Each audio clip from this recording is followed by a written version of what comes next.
Momzi maswera sei? Ndaswera zvangu akatsukunya. Maswera sei? Haiwawo, munonyanya kumureretsera. Ndosaka achizoita zvanoita izvozvo. Wakatsukunya utodini? Mudhara. Hamsi makudhipise rapa. Ini ndinokatsukunya the first kana mazoraga. Handizvide bezvozvo kuti unongo chinditaurira chisataniki mumba mangu munomu. Ndo mashura api yomune muchida kundiitira iwayo, he? Hakuna mudhara. Dhabhura ikasinia. Iwe, ndati hakuna kutaura zvechisataniki bamunomu, wazwa? Taura musha apa. Aiwa baba Oshomole. Siyai mwana wangu uyu ataure zvaanoda. Munoda kusungirira mwana stereki imimi. Mwana wangu anototadza kana kufura skana. Chachi manje ichi baba Oshomole. Vana havasiwe kusungirira sezvamaitwa mimi pamakakura. Handiti unongo chimudaiso chimureretsera. Ipo achazokuvhurira ziguruka, ndipo uchazonoti uribe kungwaraba. Mwana ngataure zvinomusoro chete, kwete kuswera achirasa statement zvaanoita izvi. Daddy, ini makandionaka, munofanira kutondirespecta pamba panapa. Remember zita rangu randoshandisa ndo zita raishandiswa nasekuru Katsukunya. Handiti vanzi Oshomole here. Saka makanotarisa inini, makanoona mudhara wenyu. Kana dhaunda rinotozviziye zvo ndini chibaba mhuri medu munomu. Hede, uri, waimbozviti unotaura kaingry birds. Apa wakazozvizvara manje apa. Rega ndiseke zvangu ini. Muri kuendepiko naye sekuru Katsukunya zvamatochena kudai? Ndiri kumbona study mathematics momzi. Oh, that's good, Professor Katsukunya. Dzidza mwanangu uitewo mari yako. Usaite sababa vako havana addiction yekurima mapuno.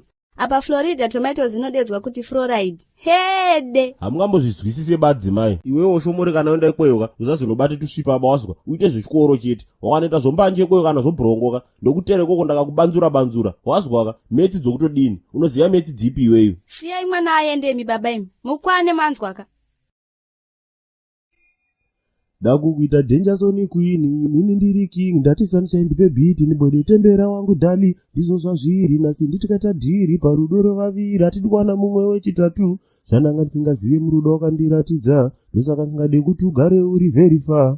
Naimi baba imi, ndo maimbiro rudziya muri kuita iwayo. Kana iye Freeman wacho akakunzwai munoti anofara nazvo here. Ndo zvamunongoswerera pamba panapa kuridza mabobobobo hamunyare here. Aye, ini ndoimba bakani. Handiziwe bawo. Mukona 8kg bonzi uye, ipo akatanga kuimba paika, aitouye kutira akanyora tuma freestyle twache, utoti ana mukoma, ndake ndakorekodha, totomuti akakariko akarekodhe. Kana kasingaiteba totomuti hayo akaiteba, siya. Ndo zvamunonetsera izvozvo. Maimboti ndaitamba na silent killer tichikura, asi takazosangana naye murodhi apa akatoita seasingakuzivei. Aye, hondokono ndaitamba nacho chiyebakani. Kundoti apa chakuita zvomutoriro ndosaka takusawirirana. Handifungi kuti kana amai wacho nechichiri kwaziyaba ipo pai. Tazvinzwa baba Oshomole. Chindisirai kuStar FM kwete kuswera muchitiridzirana Freeman. kuStar FM kokutodini? Handiti kune interview yamaidenzere naided. Iyo ndo chicho kutaura paumba pangu panapa.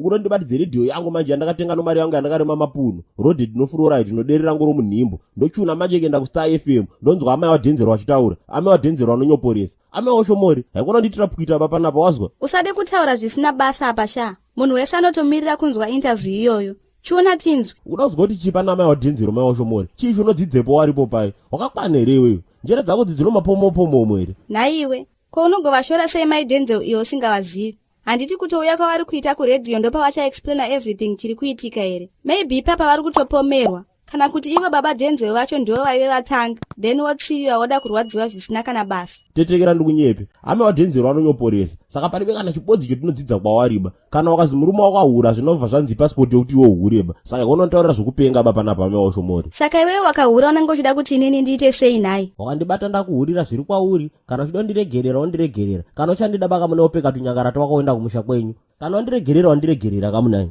Kana shemu. Handina kwandinomboenda ini shamwari. Varume manga makajaira kakuhurira vakadzi vachinyarara. Zvakuitirwa mimi maakurwadziwa manje. Ndisire radio sha. Nyanga wakatodini. Ndikudoisaba kuredhiyo wazwa. Beta tigare musina chukurira bamunomu. Uda kuzwa mataktiki okunyoporesa manje. Isaikani. Chiko nayi mimi. Kuri bezvozvo bawazwa. Nyongono kutodini. Chicho unodzidza pana amai waDenzel. Ndinyepe kana chibodzi zvachene. Sha izvo zvazvina kana basa. My Denzel is a warrior nekuti she stood up for her bully husband. Iyo kunyoporesa kwe stand up yokutodini. Kadije kacho futi kashangwe komunhu kanda kupunza muriyo. Kakutitadza kugara mudzimba dzedu manje. Manje kana zviri izvozvo ndakutoenda kumba kwedu. Handigarire zvakadai ini. Kumba kwedu itoriko radio shamwari. Original futi kwete kako katoshiba. Rega ndirongedze hembe dzangu ndiende. Aiwa baka muna yadzimai yapota ngeno kamunai. Gare pasi taureso vanhu vakuru. Izvo zvinoita hapana. Ndozvawakajaira izvozvo kundishungurudza panapa. Ndozvaunongoita. Mafriends angu ese andakakura nawo ane mahips. Ndototadza kuita mahips asikana nekushushwa. I'm tired of this. Wadzimai, chisenyu radio muzwa amai waDenzel. asi mine muri right wena amai vanenge vanoziva zvavanoita manje. handiti ndo zvandiri kukuudza here. Isa uko nhai. Owo. Yesa maelders mabva maita sei pedu pai. Fe yapindira hondo kondo shiri yehondo. Ati keche ati meche. Rugare rwemapostori tichipinda tichibuda tikagara tobhema. Ndokuti tioneka. Right. Timuka. Zvino hazvina kana kutombomira bhoma ndiregerera timu rangu. Ndikutongochemawo nesapoti yenyu kazvinhu zviri pasi vatungamiriri. Honeka pedu pai makanoshare mavhidhiyosi kapafacebook timu rangu. Makanoona kamaadvert musingajambe ndokuti zvinhu zvacho kazviende mberi maiziya. Because mukashare ndokuti mavhidhiyosi edu kaite maviews akawanda pedu pai timu rangu. Manje mukasashare ndochi chakadaro chinenge ngozi ichocho. Then kuYouTube mabhosi angu musandiregerero please ka. Ndorangoti mungonobaya pai pakanzi subscribe. Zvegore rinoda kungoita miriyoni remasubscribers ka. Ndokuti ndioneka.